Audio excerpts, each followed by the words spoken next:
The Two-Income Trap by Elizabeth Warren. Welcome to yourbooksummary.com. The issues. In the 1970s, more women joined the workforce, leading to higher costs for a middle-class lifestyle. Divorce rates increased, causing financial problems for parents and children. Job security decreased, with layoffs becoming common, adding to financial instability.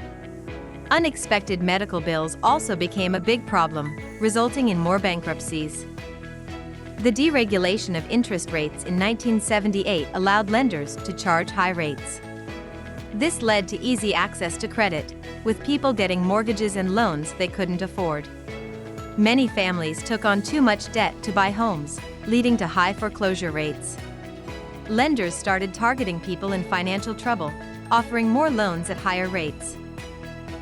Some lenders even used illegal tactics, like charging higher rates to minority neighborhoods. This led to minority families paying more for homes without knowing they could qualify for lower rates. I hope you found the information about The Two-Income Trap by Elizabeth Warren. If you're interested in learning more about the book, stay tuned for the next part of this series where we'll dive into the next section.